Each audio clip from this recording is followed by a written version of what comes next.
Good morning students. करते हैं question number 14 और क्वेश्चन नंबर 14 बहुत ही इजी सम है क्योंकि 10 के बाद हम डिस्कस कर रहे हैं क्वेश्चन नंबर 14। 11, 12, 13 आपके सिलेबस में नहीं है।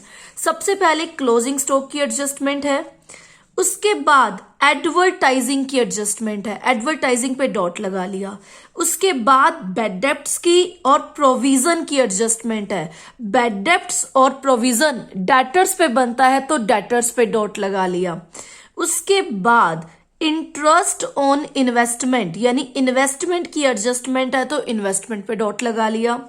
उसके बाद और लास्ट एडजस्टमेंट है सैलरी और रेंट की, तो सैलरी पे डॉट, रेंट पे डॉट। ये डॉट्स ये दिखाते हैं कि अभी हमने इनकी एडजस्टमेंट्स करनी है। स्टार्ट करते हैं सम से। सबसे आसान सम है 7, 8, 9 का कंपेयर करें तो ये सबसे आसान है, इजी है सम।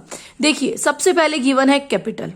कैपिटल दिखाते हैं बैलेंस शीट में लाइबिलिटी साइड में, तो मैंने लिख लिया कैपिटल।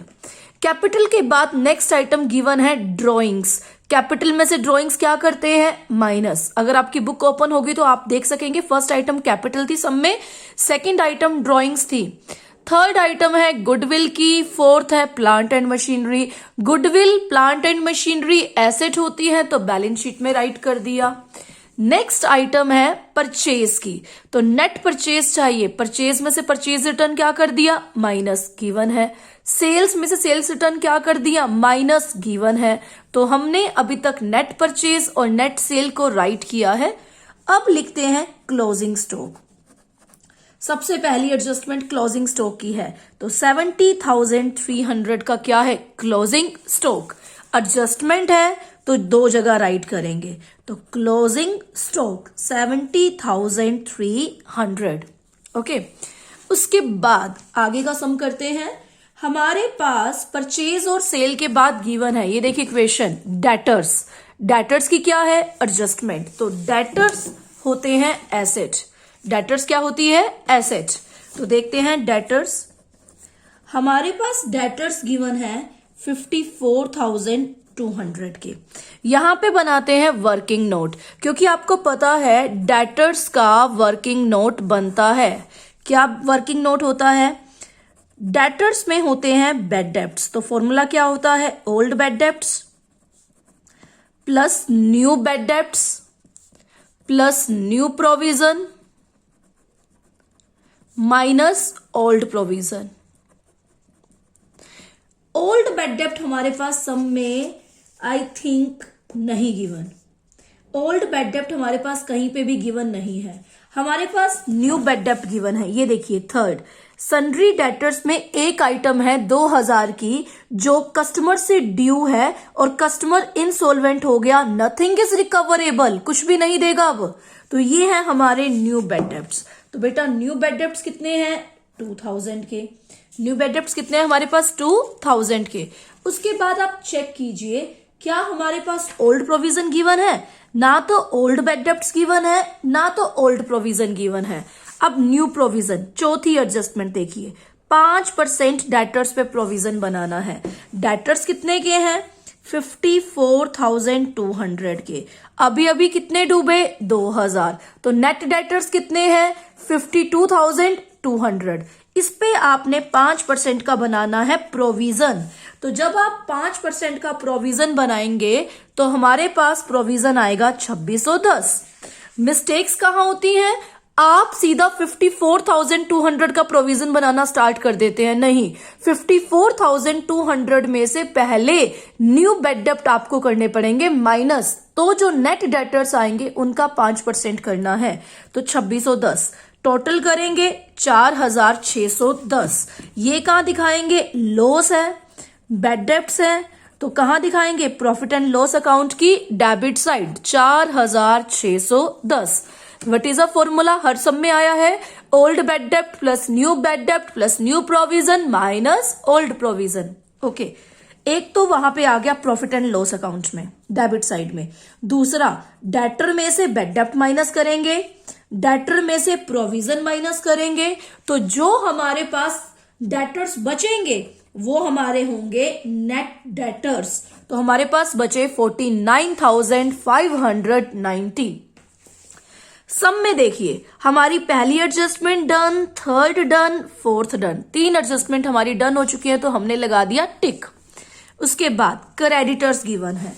क्रेडिटर्स क्या होते हैं? एसेट्स। तो आपने लिख दिया क्रेडिटर्स कितने गिवन है? 16,800। उसके बाद हमारे पास गिवन है एडवर्टाइजिंग। क्या होता है एडवर्टाइजिंग? खर्चा। तो मैंने यहां लिख दिया टू एडवर्टाइजिंग कितना है? 6,000 का। उसने बोला एडवर्टाइजिंग पे 15 एडवर्टाइजिंग एक्सपेंस मानने हैं। इसका मतलब क्या है? टोटल एडवर्टाइजमेंट के खर्चे हैं 6,000 के, लेकिन आपने 15 लेना है। 15 का मतलब 6,000 का 15 होता है 1200। तो आपने जो खर्चे यहां पे लेने हैं वो लेने हैं 1200 के।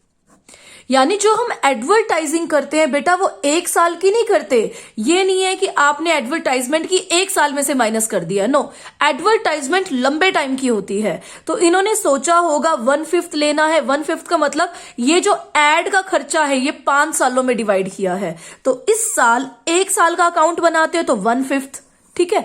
बाकी का जो 4th 5th बचा वो हो गई हमारी एसेट। कितना बचा? 6,000 में से 1200 तो इस साल का खर्चा मान लिया, तो कितना बचा? 4,800 बचा। ये जो एडवर्टाइजिंग है देखिए हमने सिर्फ 1200 लेना है क्योंकि इसने बोला है राइट ऑफ। राइट ऑफ का मतलब लो। 1/5 लो एडवर्टीजमेंट एक्सपेंस का, क्योंकि जो एडवर्टीजमेंट का खर्चा होता है ये लंबे टाइम का होता है। इसने 1/5 बोला है तो ऑब्वियस है 5 सालों का खर्चा इन्होंने एडवर्टाइजमेंट का माना होगा। तो 5 सालों में डिवाइड किया होगा। हर साल 1200 1200 1200 1200 ये लोग लेंगे। तो ये था एडवर्टाइजमेंट। तो सेकंड एडजस्टमेंट भी हमारी डन है। उसके बाद आता है ओपनिंग स्टॉक। ओपनिंग स्टॉक तो ऑब्वियस है ट्रेडिंग अकाउंट में आता है। सबसे पहली आइटम ओपनिंग स्टॉक है 45,400 की। उसके बाद है cash in hand. Cash in hand हमारी एसेट होती है। कैश इन हैंड कितना गिवन है हमारे पास? कैश इन हैंड 22,900 का। उसके बाद गिवन है वेजेस। वेजेस आती हैं ट्रेडिंग अकाउंट में, तो वेजेस हमारे पास है 25,000 की। उसके बाद है telephone expense.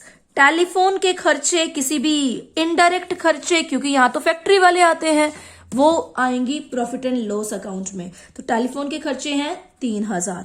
Salary profit and loss account में आती है। सैलरी गिवन है बेटा 36,000 36,000, लेकिन डॉट है। डॉट का मतलब एडजस्टमेंट है। देखिए सैलरी लास्ट एडजस्टमेंट, सैलरी 43,200 की है, जबकि हमें तो 36,000 की गिवन है। ये देखिए, तो बाकी की जो सैलरी है वो बन गई आउटस्टैंडिंग सैलरी, क्योंकि इन्होंने बोला सैलरी मिलती है 43,200, जबकि हमारे पास 36,000 गिवन है। इट मीन्स 43,000 में से 36,000 माइनस करेंगे तो जो 7,200 की है वो हमारी आउटस्टैंडिंग है।